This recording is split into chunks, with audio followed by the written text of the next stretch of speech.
2025년 5월 31일 맨발로 쓰는 아침 편지.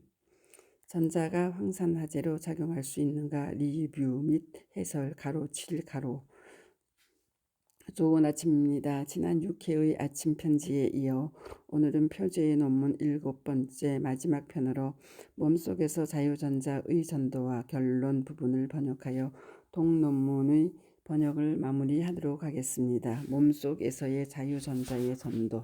여기에 요약된 다양한 조사 결과는 지구의 땅과 인체 사이의 자연적인 정기적 접촉을 복원하고 유지함으로써 신속하고 심오한 항염증 효과가 있음을 보여주고 있습니다. 여기에 제시된 가설은 이러한 항염증 효과가 땅을 맨발로 걷거나 그림 1에 표시된 접지 수면 시스템을 사용하거나 그림 3에 보여드린 접지 패치의 사용을 통해 우리 몸으로 들어온 자유전자의 흐름에 기인하는 것을 전제로 합니다. 이 가설은 이러한 땅속 자유전자가 어떻게 피부 표면에서 다양한 조직의 염증 주머니로 전달될 수 있는지에 대한 질문을 제기합니다.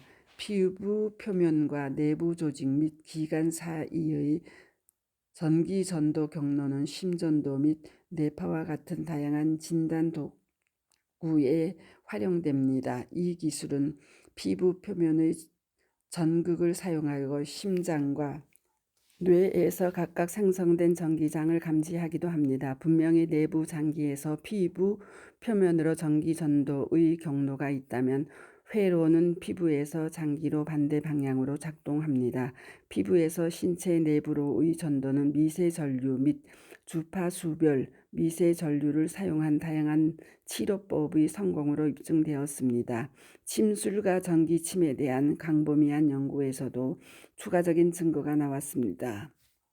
피부 표면의 경혈에서 측정된 장기 기능의 정기적 측면은 피부 표면의 진단, 즉 동일한 피부 지점에 도입된 전기 신호는 해당 기관의 기능을 향상시킬 수 있다는 전제하에 진단에 사용할 수 있습니다.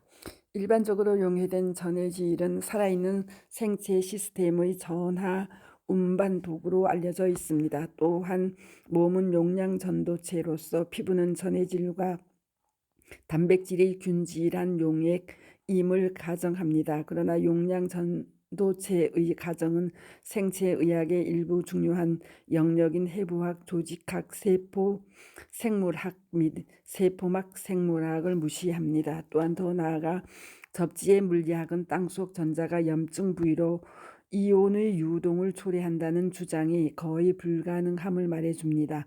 원래 셀리가 설명한 대로 염증 부위는 염증성 주머니에 의해 차단될 수 있습니다. 이 사실은 항염증 분자나 활성산소 주머니에 전자의 접근을 고려함과 같은 용량 전도체의 가정을 사용하는 것에 반대합니다. 음으로 하전된 이온이 집중된 특히 염화물은 신체의 거의 모든 체액에서 존재하지만 이 이온들이 명백한 황산화재로 작용하지는 않습니다. 전해질이 어떤 황산화재 역할을 한다고 가정해도 우리는 지구와의 접촉이 어떻게 염증 부위에서의 가능성을 증가시키는지를 설명해야 합니다. 큰 수화 껍질을 가진 유비케터스 전해질이 활성산소를 중화하는 황산화재 역할을 할 수 있을 가능성은 매우 희박합니다. 이 논문에서 설명하는 현상들은 염증 반응의 본질과 생리학적 과정에서 땅속 자유전자의 역할에 대한 질문을 제기합니다. 이러한 문제는 후속 간행물에서 추가로 논의될 것입니다. 결론. 이 저널이 최근 사설은 접지 현상이 저명한 생물학자 T.H. 헉슬리에 의해 제기된 오래된 질문에 대해 새로운 빛을 비추고 있음을 적시하고 있습니다. 즉 인류에 대한 모든 문제들에 대한 질문들 중 그 모든 것의 이면에 놓여 있고 그 어떤 질문보다 더 흥미로운 문제는 자연에서의 우리의 위치와 우주에 대한 우리의 관계를 결정하는 것입니다. 이 논문과 이 시리즈의 다른 논문에 요약된 연구들은 신체와 지구 사이의 실용적이고 자연적인 정기적 접촉의 복원 및 유지가 심오한 치유 효과를 가져옴을 보여주고 있습니다. 이 땅과의 접지 연결의 중요성에 대한 이해는 자연 속에서 우리의 위치를 이해하는 첫 단계가 될 것입니다. 이제까지의 증거들은 땅속 자유, 이동, 전자가 천연의 사실을 시사합니다. 이러한 사실은 염증 과정에 대한 우리의 생각에 대한 근본적인 수정을 요구합니다. 특히 셀리는 다른 종류의 자극물들이 각각 다른 정도의 염증 반응, 합성 독성 및 촉매 독성, 를 일으키고 부신피질의 호르몬은 이러한 반응을 중재하고 조절한다는 사실을 보여주었습니다.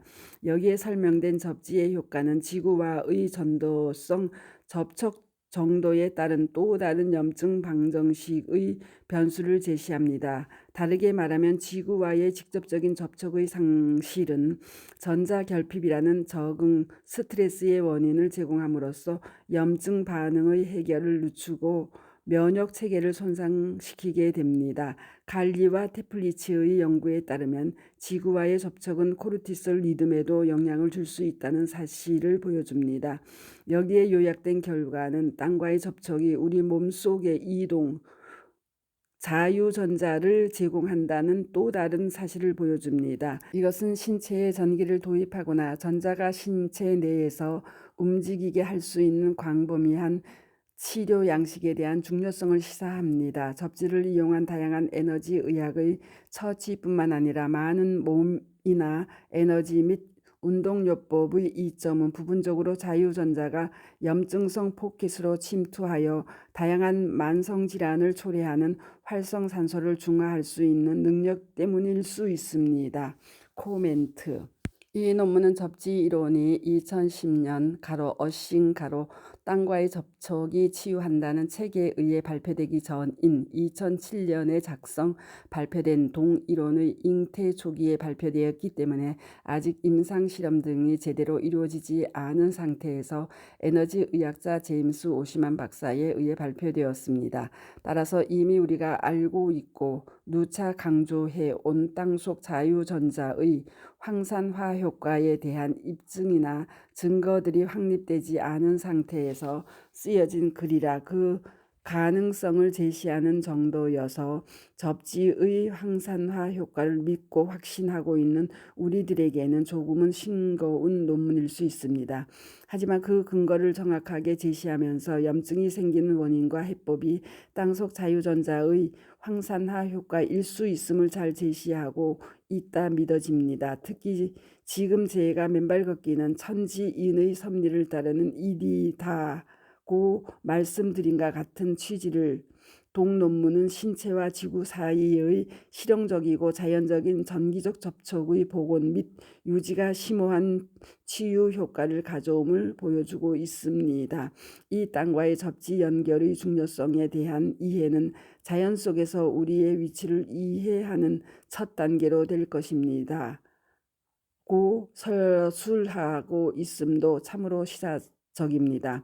그로부터 15년이 흐른 오늘날 동논문의 기본 가설이 여러 접지이론 학자들과 우리의 맨발 회원들의 수많은 치유 사례들로 또 저 자신의 맨발 걷기와 접지의 이론 체계로 뚜렷이 확인이 되고 뒷받침되고 있다 믿어집니다.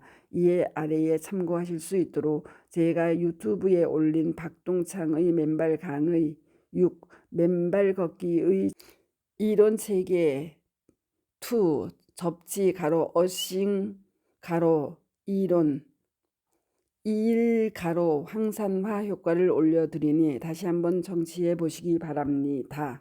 아울러 지난해 겨울 눈 덮인 대모산의 맨발 등산 중 만난 70대 남성분의 40세 같은 건강한 신장 이식 스토리와 63세 남성분의 겨울 맨발 체강 예찬론을 유튜브에 각각 맨발 걷기 치유 사례 600실 서울대 병원 역사상 최초 70대 신장 이식 제공자의 신장 나이가 40대 젊은이로 밝혀졌음이 12년 맨발 걷기의 위력을 반증한다. 대모산 맨발 등산인 가로 72 가로와 맨발 걷기 치유 사례 611 겨울 눈밭 맨발 걷기 최강 예찬자 5, 6년 온몸 근육경직증으로 죽을 뻔하다 맨발 1년여에 완벽히 살아나다 활기찬 청춘을 구가하다 진녹 가로 63 가로로 올려놓았사오니 경청들 해보시기 바랍니다. 감사합니다. 맨발 걷기 숲길 힐링 스쿨 네이버 카페의 아침 편지입니다.